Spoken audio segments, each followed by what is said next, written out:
নমস্কার, আপনারা শুনছেন করকাকুর্চি ইন্ডিয়া। কখনো কখনো ইতিহাস তৈরি হয় মঞ্চের আলোয় নয়, একটি ছোট্ট ঘরের নিভৃত আলাপচারিতায়। কখনো কখনো দুই কিংবদন্তির সাক্ষাৎ হয় এমনভাবে যে সাক্ষাতের কথা বহু বছর পরেও মনে হয় এ যেন কোনো সিনেমার দৃশ্য। একজনের কণ্ঠে রবীন্দ্রনাথের গান পেয়েছিল অন্য এক জীবন, আর একজনের মুখে বাংলা সিনেমা চিনেছিল তার স্বপ্নের নায়ককে। একজন দেবব্রত বিশ্বাস, অন্যজন মহানায়ক উত্তম কুমার। দুজনের শিল্পের জগৎ আলাদা। একজন রবীন্দ্রসঙ্গীতের সাধক, অন্যজন বাংলা চলচ্চিত্রের মহাতারকা। তবু জীবনের এক অদ্ভুত সন্ধিক্ষণে একজন নায়ককে যেতে হয়েছিল আর একজন শিল্পীর দরজায়। কেন? কারণ ছিল গান, কারণ ছিল দুস্থ শিল্পীদের পাশে দাঁড়ানোর একটি উদ্যোগ, আর তার থেকেও বড় ছিল এক শিল্পীর প্রতি আর এক শিল্পীর গভীর শ্রদ্ধা। আজ দেবব্রত বিশ্বাসের প্রয়াণ দিবসে তাকে বিনম্র শ্রদ্ধা জানিয়ে শোনাব সেই বিরল হৃদয়স্পর্শী কাহিনী। একটি সাক্ষাৎ যেখানে উত্তম কুমার এসেছিলেন দেবব্রত বিশ্বাসের কাছে, আর দেবব্রত বিশ্বাস তার স্বভাবসিদ্ধ রসিকতায় মহানায়ককেও এক মুহূর্তের জন্য কাঠগড়ায় দাঁড় করিয়ে দিয়েছিলেন। তাহলে শুরু করি আজকের গল্প। সময়টা তখন ৮০ দশকের শুরু। দেবব্রত বিশ্বাসের জীবনে তখন এক গভীর অভিমানের সময়। রবীন্দ্রসঙ্গীত তাঁর কাছে শুধু গান ছিল না, ছিল জীবন, ছিল আত্মার আশ্রয়। কিন্তু বিশ্বভারতী মিউজিক বোর্ডের সঙ্গে তার বিরোধের পর তিনি ধীরে ধীরে নিজেকে সরিয়ে নিয়েছিলেন রেকর্ডিং থেকে। বাইরের অনুষ্ঠানে যাওয়াও প্রায় বন্ধ করে দিয়েছিলেন।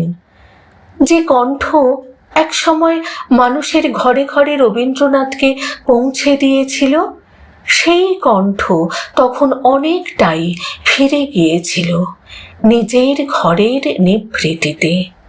তিনি গান গাইতেন, কিন্তু তা নিজের জন্য। রবীন্দ্রনাথের গান তখন আর মঞ্চের সম্পদ নয়, তার নিজের অন্তরের কথা।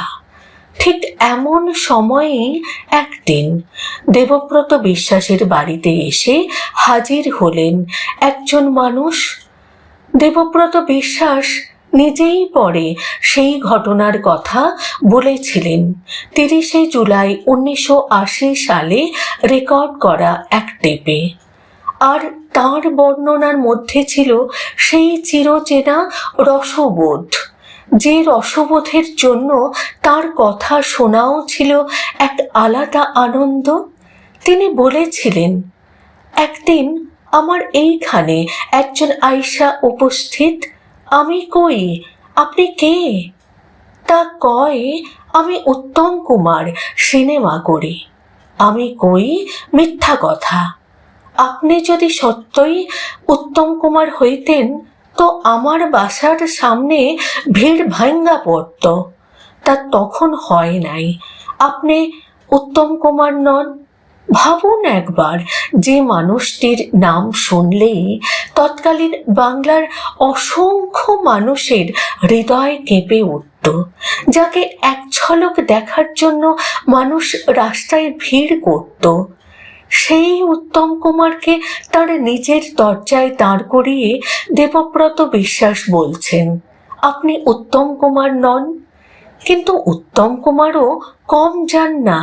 তিনি নাকি বলেছিলেন, আমি রুমালে মুখ ঢাইকা দৌড়ে আসছি, কেউ দেখে নাই। কি আশ্চর্য দৃশ্য! মহানায়ক উত্তম কুমার রুমালে দিয়ে মুখ ঢেকে চুপি চুপি এসেছেন এক অভিমানী শিল্পীর বাড়িতে। কেন? কারণ তার দরকার ছিল দেবব্রত বিশ্বাসের কণ্ঠ। শিল্পীর সংসারের জন্য মহানায়কের অনুরোধ। উত্তম কুমার তখন একটি চ্যারিটি শো আয়োজন করেছেন শিল্পী সংসদের জন্য। উদ্দেশ্য দুস্থ শিল্পীদের সাহায্য করা। তিনি দেবব্রত বিশ্বাসকে বললেন, আমি একটা চ্যারিটি শো করতেছি শিল্পী সংসদের জন্য, দুস্থ শিল্পীদের সাহায্য করা হইব, আপনি যদি একটু গান গাইতেন। দেবব্রত বিশ্বাসের উত্তর ছিল খুব স্বাভাবিক, আমি তো গান গাওয়া বন্ধ কইরা দিছি। কিন্তু উত্তম কুমার হাল ছাড়লেন না, বললেন, ওই জন্যই তো আমি নিজে এসেছি, যদি অনুগ্রহ করেন আমাদের উদ্দেশ্য সফল হয়।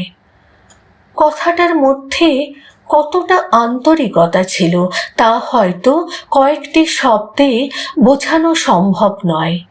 উত্তম কুমার জানতেন দেবব্রত বিশ্বাস যদি গান করেন তাহলে সেই অনুষ্ঠানের গুরুত্ব অনেকটাই বেড়ে যাবে।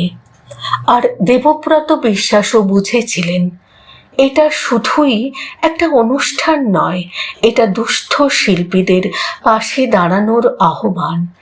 শেষ পর্যন্ত রাজি হলেন তিনি, তবে শর্ত রাখলেন।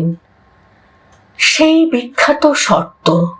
দেবব্রত বিশ্বাস বললেন, আমি গান গামু, কিন্তু আমার নাম আপনারা বিজ্ঞাপনে ব্যবহার করতে পারবেন না।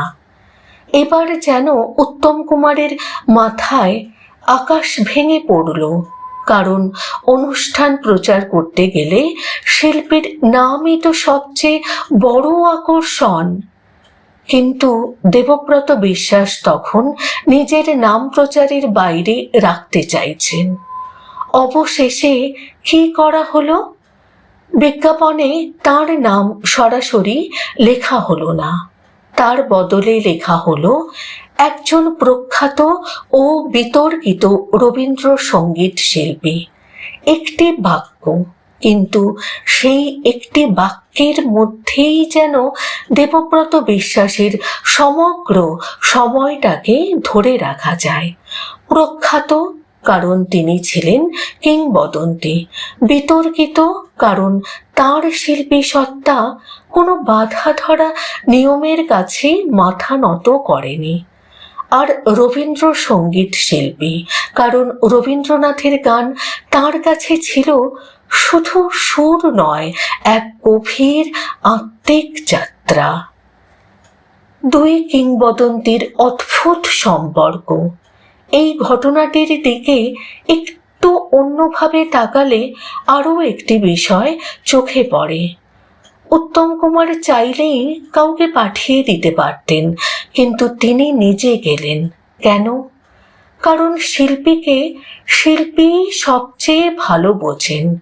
উত্তম কুমার জানতেন দেবব্রত বিশ্বাসের কাছে গান মানে শুধুই অনুষ্ঠান নয়, আর দেবব্রত বিশ্বাসও বুঝেছিলেন উত্তম কুমারের এই আশা কোনো আনুষ্ঠানিক আমন্ত্রণ নয়, এই ছিল একজন শিল্পীর আর একজন শিল্পীর কাছে ব্যক্তিগত অনুরোধ। তাই হয়তো সেই সময়ের সবচেয়ে বড় নায়কও রুমালে মুখ ঢেকে নীরবে পৌঁছে গিয়েছিলেন তার দরজায়। একটি সময়ের অবসান, আর তারপর ইতিহাস যেন আরও এক অদ্ভুত সমাপতন লিখে রাখল। 24শে জুলাই 1980 প্রয়াত হলেন মহানায়ক উত্তম কুমার। বাংলা সিনেমার আকাশ তখন হঠাৎ যেন নিভে গেল এক উজ্জ্বল নক্ষত্র। আর মাত্র কয়েক সপ্তাহ পর 18ই আগস্ট 1980 চলে গেলেন দেবব্রত বিশ্বাস। দুজনের চলে যাওয়ার ব্যবধান মাত্র 25 দিন। মাত্র 25 দিনের ব্যবধানে বাংলা হারালো দুই ভিন্ন জগতের দুই মহীরুহকে। একজন রেখে গেলেন অসংখ্য চরিত্র, অগণিত স্মৃতি, বাংলা চলচ্চিত্রের এক অমর যুগ। আর অন্যজন রেখে গেলেন রবীন্দ্রসঙ্গীতের এক নিজস্ব উচ্চারণ, এক নিজস্ব ব্যাখ্যা, এক নিজস্ব জীবন দর্শন। আজ এত বছর পর সেই ঘটনাটিকে মনে করলে সবচেয়ে বেশি মনে পড়ে একটি দৃশ্য। একদিকে বাংলা চলচ্চিত্রের মহানায়ক, অন্যদিকে রবীন্দ্রসঙ্গীতের এক অভিমানী সাধক। একজন গিয়েছিলেন আর অন্যজনের কাছে দরজায় দাঁড়িয়ে বলেছিলেন, আমি উত্তম কুমার। আর ভিতর থেকে উত্তর এসেছিল, মিথ্যা কথা। কি অসাধারণ রসিকতা!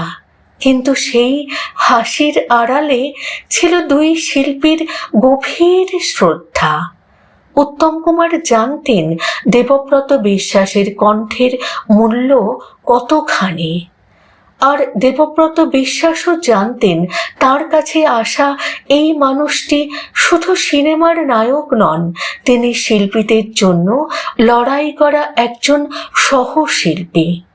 একটা সময়ের বিচারে হয়তো এই ছোট্ট একটি ঘটনা খুব ছোট্ট ঘটনা, কিন্তু ইতিহাসের বিচারে এটি যেন বাংলা সংস্কৃতির একটি ছোট্ট অথচ অমূল্য আলোকচিত্র। দেবব্রত বিশ্বাসের কণ্ঠ থেমে গেছে বহু বছর। উত্তম কুমারের পর্দায় নতুন কোনো দৃশ্য আর তৈরি হয়নি, তবু তাঁরা চলে যাননি।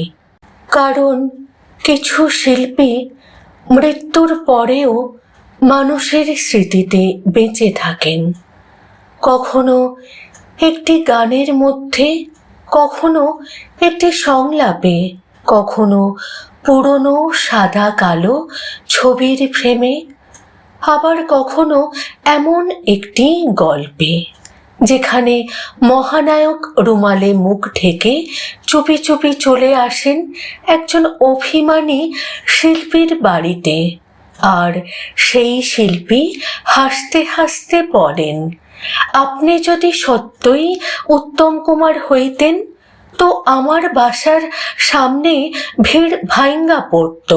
হয়তো এটাই কিংবদন্তীদের সৌন্দর্য। তাদের জীবন যত বড়, তাদের গল্পগুলো ততই মানবিক। আজ দেবব্রত বিশ্বাসের প্রয়াণ দিবসে তার স্মৃতির প্রতি রইল আমাদের বিনম্র শ্রদ্ধা, আর মহানায়ক উত্তম কুমারের প্রতিও অশেষ প্রণাম।